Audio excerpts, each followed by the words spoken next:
श्री राम की जीवन यात्रा पर लिखी गई एक कहानी जो पुण्य की पाप पर विजय की है। श्री विष्णु जी के राम अवतार की है, रावण जैसे पापी के संहार की है। एक कहानी जिसका पाठ करने से पुण्य मिलता है और पाप का नाश होता है। ये कहानी है धर्म ग्रंथ रामायण की।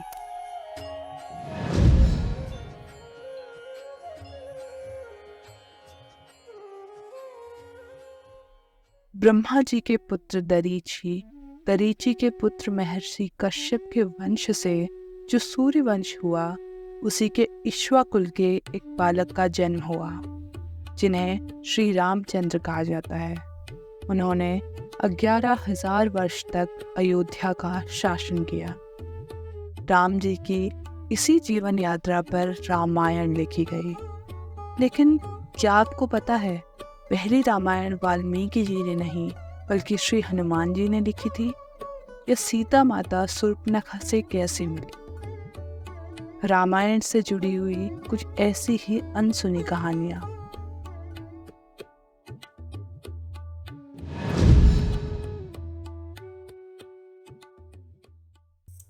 जब श्री राम लंका विजय कर अयोध्या वापस लौट गए थे और हनुमान हिमालय में शिव की तपस्या करने चले गए थे, तब श्री राम जी की याद में हनुमान श्री राम की जीवन गाथा अपने नाखूनों से हर दिन चट्टानों पर लिखा करते थे।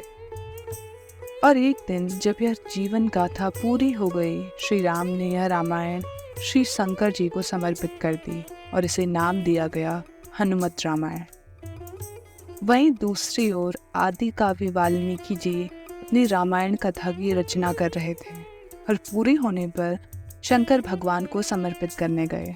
लेकिन कैलाश में हनुमत रामायण देखकर वाल्मीकि जी निराश हो गए, क्योंकि हनुमान जी अत्यंत ज्ञानी हैं और उनकी रचना के सामने वाल्मीकि जी की रामायण का कोई महत्व नहीं रह जाता।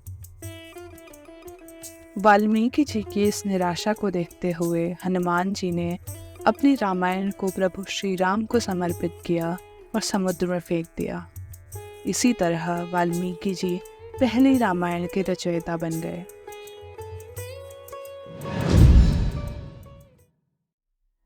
रावण का वध करने के लिए श्री विष्णु ने मानव रूप में जन्म लेकर रावण का वध किया। लक्ष्मी माता ने सीता माता का अवतार लिया और शेष नाग ने लक्ष्मण का। लेकिन सुदर्शन चक्र और शंख ने किस रूप में अवतार लिया? श्री विष्णु के सभी सेवकों ने कोई न कोई रूप लेकर पृथ्वी में जन्म लिया। वहीं सुदर्शन चक्र ने भरत का रूप लिया और शंख ने शत्रुघ्न का। और धरती छोड़ते हुए सभी श्री विष्णु के साथ वैकुंठ लोक चले गए। और रामायण को ये वरदान दिया गया कि जिस घर में भी रामायण का पाठ होगा, संकट मोचन हनुमान उस घर में किसी न किसी रूप में उपस्थित होंगे।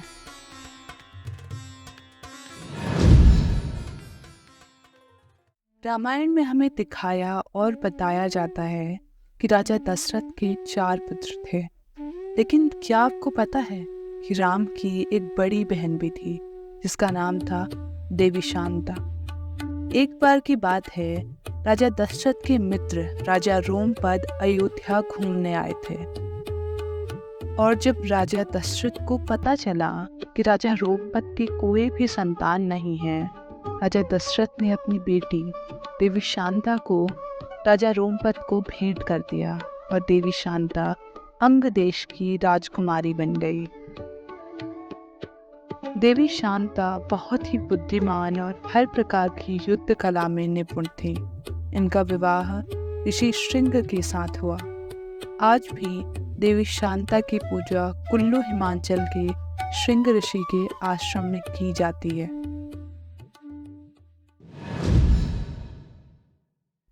रामायण में शूर्पणखा का उल्लेख, लेकिन सीता माता और शूर्पणखा के मिलन का नहीं। श्री राम के सीता माता को जंगल में जाने का आदेश देने के बाद सीता माता जंगल में रहने लगी। एक दिन इसी जंगल में बेर खाते हुए सीता माता की मुलाकात शूर्पणखा से हुई। जो सीता माता का मजाक उड़ाने लगी और कहने लगी, राम ने तुम्हें जंगल में छोड़ दिया है, वह अब किसी और को अपनी पत्नी बनाकर घर लाएगा। तुम्हारा इस दुनिया में कोई नहीं रह जाएगा और तुम भी मेरी ही तरह बन जाओगी। तब सीता माता सूर्पनखा को बेर खाने को देती हैं और समझाती हैं, मुझे किसी बात की ईर्ष्या नहीं है और ना ही मुझे राम से अलग होने का दुख है। तुम्हारी इस ईर्ष्या के कारण ही तुमने अपने भाई और समस्त राज्य को खो दिया है। अब तुम्हें इस ईर्ष्या को त्याग कर मुक्त हो जाना चाहिए, क्योंकि ये दुनिया निरंतर चलती रहेगी और तुम अपने इस दुख से कभी मुक्त नहीं हो पाओगे।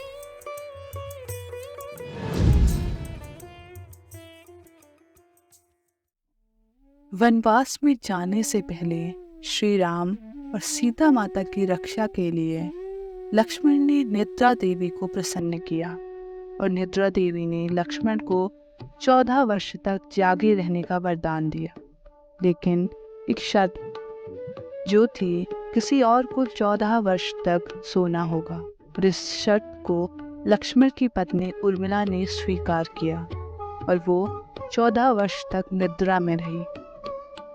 उर्मिला को नाग लक्ष्मी और क्षीर सागर का अंशावतार माना जाता है। उर्मिला पतिव्रता धर्म का प्रतीक है और इन्हें त्याग की देवी माना जाता है। ये थी रामायण से जुड़ी हुई कुछ रोचक कहानियाँ जो शायद कम लोगों ने सुनी होंगी। क्या आपको ये कहानियाँ पहले से पता थी? कमेंट सेक्शन में बताइए। अगर इस वीडियो से आपको कुछ सीखने को मिला हो, वीडियो पसंद आई हो, तो लाइक, शेयर और सब्सक्राइब ज़रूर करें। मैं आप सभी से मिलूंगी अगली कहानी में। जय श्री राम।